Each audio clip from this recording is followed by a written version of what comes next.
यह मेरी बचपन की बात है। तब मैं अपने नानी के यहाँ कभी-कभार जाती थी। उस समय के गांव और अब के गांव में बहुत फर्क है।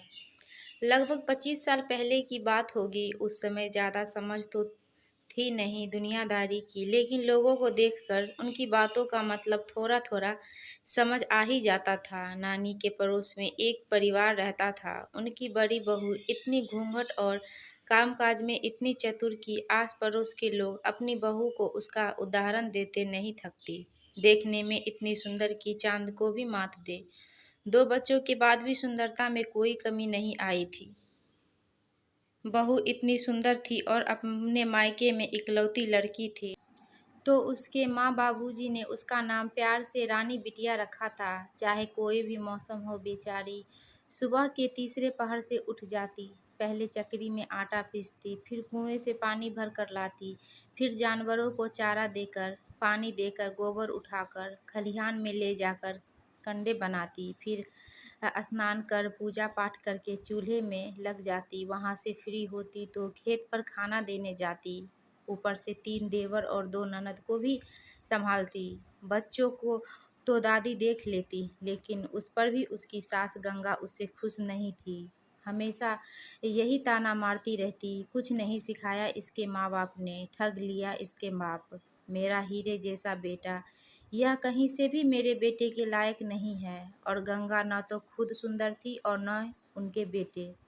ना कोई व्यवहार आता, ना ही बड़ों का सम्मान करना। खूब जमीन थी तो खेती खूब होती थी। बेटे बस खाकर पड़े ही रहते, ना कोई काम ना कोई काज। सारा खेती बाप संभालता था और मजदूर भी रखे थे, क्योंकि गंगा को पसंद नहीं था कि उसके चारों बेटे धूप में काम करे। घर का काम बहू के जिम्मे था। और बेटों की शादी तो हो गई थी, लेकिन गवना नहीं हुआ था। ननद भी कोई हाथ नहीं बटाती भौजाई का। और गंगा देवी को तो बहुत घमंड था कि मेरे 4-4 बेटे हैं। खानदान में अभी तक मेरे जैसा कोई भी 4-4 बेटों की माँ नहीं हुई। लेकिन जो भी हो, बेचारी रानी बिटिया का जीवन दुर्भर हो चुका था। सास के ताने सुन सुनकर इतनी कोशिश करती सास को खुश रखने की, लेकिन गंगा देवी का मुँह ही बना रहता। रानी बिटिया के द्वार से कोई भी साधु भिखारी खाली हाथ नहीं लौटता, लेकिन जब गंगा देवी घर पर होती तो मजाल है कि किसी को एक लोटा पानी भी मिल जाए। रानी बिटिया का माँ बाबूजी से कहती तो वह कहते, यह तेरा भाग्य है बेटा, ससुराल है, सब सहना पड़ता है। यह सब अब यही तेरा घर है, तेरी अर्थी भी यहीं से निकलेगी। पता नहीं मायके वाले बेटी को गलत सहने की सलाह क्यों देते हैं। बेचारी रानी बिटिया 15 साल से सब सह रही थी, लेकिन चू नहीं करती थी। और कभी कभी गंगा देवी अपने बेटे से चुगली लगा देती तो रानी बिटिया को बेरहमी से पीट भी दिया जाता था, लेकिन रानी बिटिया ने न कभी पति और न कभी सास को गलत कहा। आस पड़ोस के लोग देखते और सुनते तो कहते कि ऐसी लक्ष्मी जैसी बहू मिली है, इसलिए कदर नहीं है।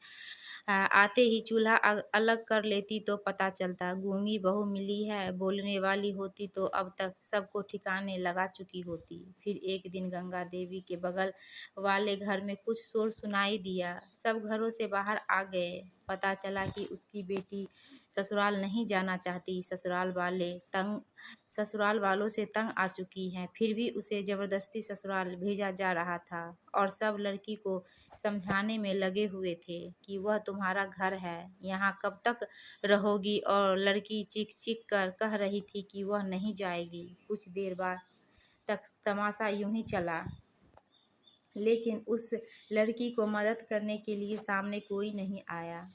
अब रानी बिटिया से सहन नहीं हुआ और घूंघट ओढ़कर वह द्वार पर निकल आई। लड़की फिर चिल्लाई, पर इस बार रानी बिटिया ने अपना घूंघट ऊपर किया और उस लड़की का हाथ थामा और बोली, जिसकी हिम्मत है वह इसे ससुराल भेज कर दिखाए। और पास में खड़े एक बुजुर्ग की लाठी छीनकर अपने हाथ में ले ली। अब गंगा देवी का गुस्सा साथ में आसमान पर और बहू को धमकाने लगी, लेकिन रानी बिटिया तो अब झांसी की रानी बन चुकी थी। ऐसा लताड़ा सास को कि वह उसका मुंह ही देखते रह गई। वह बोली, अच्छा तो ठग लिया मेरे बाप ने, कुछ नहीं सिखाया मेरे माँ बाप ने। तुमने अपने बेटे को देखा है? शुक्र करो कि मैंने शादी कर ली तुम्हारे बेटे से। तुम अपने बेटे को हीरा कहती हो ना, वह हीरा नहीं है, ढोर है, ढोर। अरे ढोर से अच्छे होते हैं, कम से कम जुगाली करते हैं, तालाब पर नहाते हैं, जंगलों में घूमते हैं। और एक तुम्हारे बेटे हैं, न कोई सील है न कोई संस्कार। तुम्हारे द्वार से साधु महात्मा भूखे ही लौट जाते हैं। यही तो सिखाया है तुमने अपने बेटे को, क्योंकि तुमने तो दान धर्म सीखा ही नहीं तो वह क्या सीखेंगे। तभी रानी बिटिया का पति आकर बोला, क्यों बहुत बोलने लगी है, जुबान आ गया है मुंह में। रानी बिटिया बोली, हाँ आ गया है, मैं गूंगी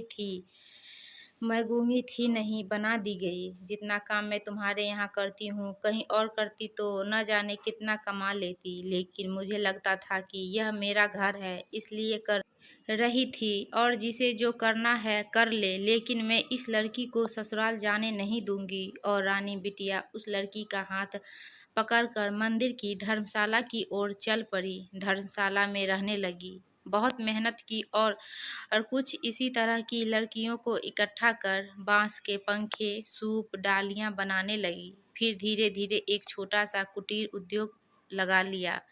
अब रानी बिटिया बहुत बूढ़ी हो चुकी है, लेकिन उसका बहुत नाम है। उसने सही समय पर सही फैसला लिया और दूसरों को भी सहारा दिया।